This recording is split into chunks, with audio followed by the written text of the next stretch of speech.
दुनिया का सबसे खतरनाक आदमी, लोग मुझे यही बुलाते थे। पीछे मुड़कर देखता हूं तो समझ नहीं आता कि मैं इस लायक था भी या नहीं। लेकिन हाँ, मैं लोगों को डराता जरूर था। मेरे पंचेस हैवी होते थे और मैं उससे भी ज्यादा ताकत से लड़ता था। रिंग के अंदर और बाहर मेरी जिंदगी एक आंधी की तरह थी। यूपीएस एंड डाउन्स, जीत हार, जो भी कहो, मैंने सब देखा। ये मेरी कहानी है, बिना बनावट के सच्ची स्टोरी। ये कहानी वीक हार्टेड लोगों के लिए नहीं है, ये कच्ची है, सच्ची है। ये माइक टायसन की कहानी है। मैं ब्रुकलिन में पैदा हुआ था, ऐसी जगह जहां से फाइटर्स निकलते हैं। लेकिन मेरी कहानी सिर्फ बॉक्सिंग की नहीं है, ये सर्वाइवल की कहानी है, गिरकर उठने की कहानी है, अपनी गलतियों से सीखने की कहानी है। फिर चाहे वो गलतियां छोटी हों या बिग, तो तैयार हो जाओ, क्योंकि ये सफर बहुत ही एडवेंचरस होने वाला है। 60 के दशक का ब्रुकलिन कोई अच्छी जगह नहीं थी। गरीबी, मारपीट, यही सब मैं जानता था। मेरे पिता मेरे होश संभालने से पहले ही चले गए थे।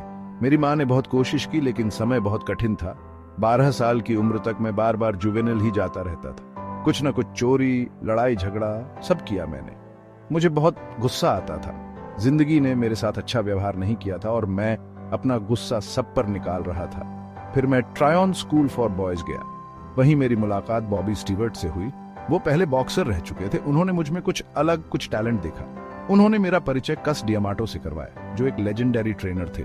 कस मेरे मेंटर बने, मेरे पिता तुल्य, मेरे लिए सब कुछ। उन्होंने मुझ में वो फाइटर देखा, वो चैंपियन देखा जो मैं बन सकता था। लेकिन उन्होंने मेरा गुस्सा, मेरा क्रोध भी देखा। या उन्होंने मुझसे कहा, डिसिप्लिन माइक, यही एक अच्छे और महान बॉक्सर में फर्क होता है। कस ने मुझे अपने अंडर ले लिया। उन्होंने मुझे ट्रेन किया, मुझे तराशा, सिर्फ एक फाइटर के रूप में नहीं, बल्कि एक इंसान के रूप में भी। उन्होंने मुझे बॉक्सिंग के साइंटिफिक तरीके सिखाए, स्ट्रैटेजी और टेक्निक सिखाई। लेकिन उससे भी जरूरी, उन्होंने मुझे खुद को समझना सिखाया, अपने गुस्से को कंट्रोल करना सिखाया, उसे अपनी ताकत बनाना सिखाया। मेरा एमेटर करियर छोटा था, लेकिन जबरदस्त था। एक के बाद एक नॉकआउट। लोग इस ब्रुकलिन के लड़के को नोटिस करने लगे थे, इस फोर्स ऑफ नेचर को। 18 साल की उम्र में मैं प्रोफेशनल बॉक्सर बन गया। बाकी जैसा कहते हैं, इतिहास है। मेरा स्टाइल अलग था। मैं एग्रेसिव था, बेलगाम था। मैं बॉब करता था, वीव करता था, पंचेस से बचता था और इसी दौरान अपने ओपोनेंट पर नजर रखता था। उस अपॉर्चुनिटी की तलाश में, नॉकआउट पंच की तलाश में, डर वो मेरा हथियार बन गया था। मेरे ओपोनेंट्स वो रिंग में कदम रखने से पहले ही हार चुके होते थे। मेरा उदय बहुत तेजी से हुआ। एक के बाद एक फाइट। मैंने अपने कंपटीशन को खत्म कर दिया। ट्रेवर बर्बिक, जेम्स स्मिथ, पिंकलन थॉमस, ये सब आयरन माइक के हाथों गिर गए।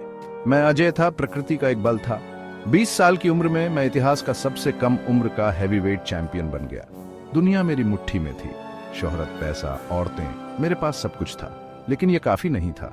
मेरे अंदर के राक्षस, जिन्हें मैंने दबा दिया था, वो अभी भी वहीं थे, अंदर ही अंदर छिपे हुए। कस मेरी ताकत, मेरे मार्गदर्शक, वो मेरे चैंपियन बनने से 1 साल पहले ही गुजर गए थे। इसने मुझे तोड़ दिया। मैं खो गया था, सफलता के समुद्र में भटक रहा था। ऐसे लोगों से घिरा हुआ था जो दावा तो करते थे कि मेरा भला चाहते हैं, लेकिन असल में उन्हें सिर्फ मेरे पैसे, मेरी शोहरत से मतलब था। पीछे मुड़कर देखता हूं तो लगता है कि मैंने बहुत गलतियां की। ऐशो आराम की जिंदगी, पार्टियां, औरतें, इन सब ने मुझे घेर लिया। मैं बिना अनुशासन वाला हो गया था। मेरा ध्यान भटक गया था। मैं उस फाइटर की परछाई मात्र रह गया था जो मैं कभी था। और फिर आया बस्टर डगलस, टोक्यो 1990, वो फाइट जिसने सब कुछ बदल दिया। मैं अनडिफीटेड चैंपियन था, अजय आयरन माइक, लेकिन मैं तैयार नहीं था। मैंने डगलस को हल्के में लिया, फाइट को हल्के में लिया। उसने मुझे 10वें राउंड में नॉकआउट कर दिया। दुनिया हैरान रह गई। मुझे शर्मिंदगी महसूस हुई। और फिर शुरू हुए कानूनी मामले, आरोप, कंट्रोवर्सी। मेरी जिंदगी बेकाबू होती जा रही थी। 1992 मुझे बलात्कार के जुर्म में दोषी पाया गया और 6 साल की सजा सुनाई गई। पीछे मुड़कर देखता हूं तो वो बहुत ही बुरा समय था, लेकिन ये सोचने का भी समय था, अपने अंदर के डिमोंसों का सामना करने का भी समय था। मैंने किताबें पढ़ी, फिलॉसफी की पढ़ाई की, इस्लाम कबूल कर लिया। जेल ने मुझे नम्र बनाया।